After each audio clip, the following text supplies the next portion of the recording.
Mwaka 2024 ndio mradi ulianza, na hela iliyotengwa mara ya kwanza tulipewa milioni 61,800,000, lakini katika milioni 61,800,000 milioni 1 ilitengwa kwa niaba ya ufuatiliaji wa mradi.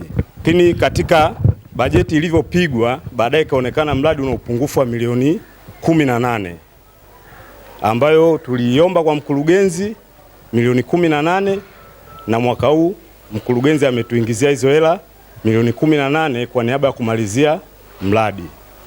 Tulishapokea na tulishaingiziwa kwenye akaunti. Tulizipokea 2024. Hakuna sakafu, hakuna frame za milango, paa halijakamilika, choo hakijakamilika. Milioni 60 iko wapi? Ili angalau tuseme miaka miwili toka 2024 mwezi wa 3, 2025 mwezi wa 3, mwaka huo 2026 mwezi wa 4, miaka mingapi? Yaani leo manispaa ya Ubungo tunajenga madarasa mawili kwa miaka miwili kwa upungufu wa milioni 18. Afisa elimu msingi, hebu tueleze nini shida hapa? Pesa zilipokelewa mwaka 2024. Mradi ulianza rasmi mwezi Aprili mwaka 2025. Kukawa na shida ya fundi. Tulipofika mwezi Disemba, anasema pesa imekwisha. Nikaandika kuomba mkataba uvunjwe kisheria. Tarehe 26 Januari dokezo lilikwenda, kwa sababu sasa hivi tunatumia hii office. Mwaka huu, kwa sababu pesa ilikuwa haijapatikana. Pesa ishapatikana kwamba sasa bado fundi mkataba wake umeisha na utendaji wake sio mzuri, mkataba uvunjwe kisheria. Tarehe 26 ni document lile swala likaenda kwa mwanasheria. Mwanasheria mara ya mwisho akawa ameomba mhandisi na mtu wa fedha waje kufanya tathmini kwamba yule amefanya kazi kiasi gani na iliyobaki kiasi gani, ili aweze kuterminate mkataba kisheria. Kwa hiyo na zile pesa ambazo walikuwa hawajapata mwezi Machi mwaka huu milioni 18 zimeletwa. Tunasubiri mwanasheria avunje mkataba ili kazi itangazwe upya tuweze kuendelea. Pate uelewa wa pamoja. Mkataba wa ujenzi hapa ulikuwa wa miezi mingapi? Kwanza miezi mitatu. Ndio mkataba.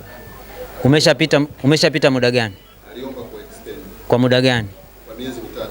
Jumla miezi mingapi? 6. Baada ya miezi 6 kuna mkataba hapa? Haya, mnachosubiri kwenda kuvunja ni nini? Ndio nasema sisi wote tuna akili timamu hapa. Mkataba umeomba miezi mitatu, mkataba umeisha, ukaomba uongezewe muda miezi mingapi? Mitatu. Miezi mitatu imefanyaje? Imeisha. Unaniambia mwanasheria anataka kuterminate. Una terminate kitu ambacho kimeshakufa. Maana yake hapa hakuna nini? Kwa sababu mkataba umeshaisha. Sisi tumeelewana eh? Na wewe umekiri hapa kwamba mkataba, majengo yamejengwa kwa miaka miwili kwa sababu ya tatizo la nani? La fundi. Yeye ndio amesababisha mradi umechelewa miaka miwili. Watoto 1240 wanakosa pa kukaa, alafu unaniambia hapa kwamba tunasubiri kuterminate. Huyo ni mwanasheria? Amesoma sheria ipi ya kuterminate? Huu mkataba nimekuja hapa miezi 8 iliyopita. Huu mradi, wewe ni shahidi na mwalimu ni shahidi. Si nilikuja hapa nikaacha maagizo mradi ukamilike, nikarudi mara ya pili wakiwa wamekusanya mawe na mchanga peke yake, nikaacha maagizo.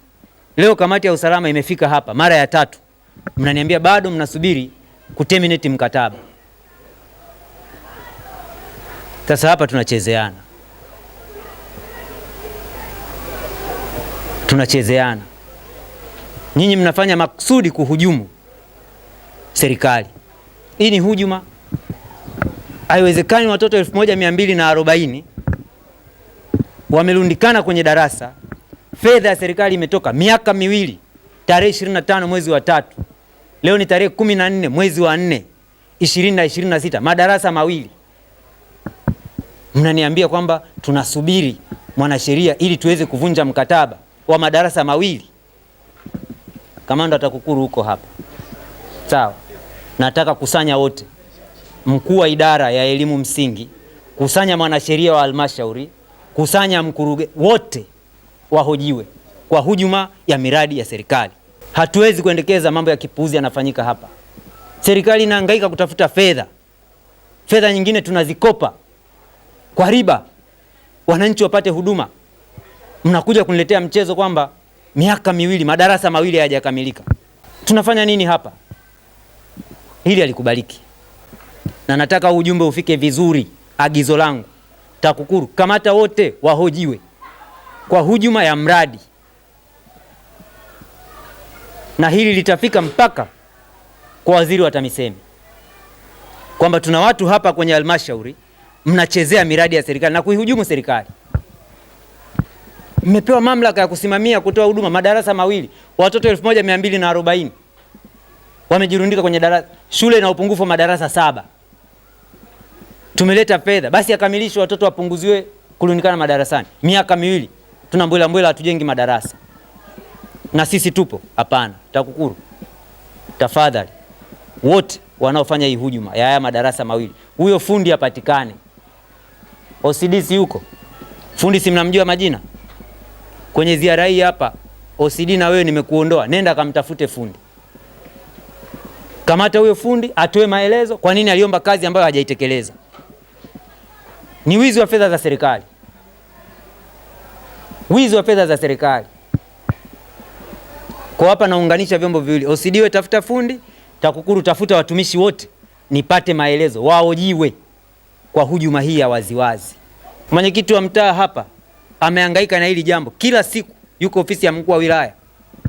Chama cha Mapinduzi kila siku kinalalamikia jambo hili, tunakidharau. Mwishoni sisi tunaonekana wote hatufanyi kazi. Kwa hili ndio jambo ambalo lifanyike kazi leo. Kilichosalia kwenye ziara ya kukagua miradi mingine nitabaki na wale wanaohusika, lakini niliwataja wote hapa. Unganisheni kule, mtaenda kukaa na TAKUKURU na taarifa hiyo niipate kesho. Kila mtu atoe maelezo. Kama kuna mtu amekalia dokezo, afisa elimu msingi, sema. Kwa sababu wewe ulishaandika, umefanya kazi yako, hakuna kubeba dhambi ya mtu. Kwa sababu wewe ni user department tu, unategemea department nyingine zifanye kazi. Mwalimu hapa tumemgeuza ndio fundi, ndio msimamizi. Amekuja kufundisha au kusimamia mradi.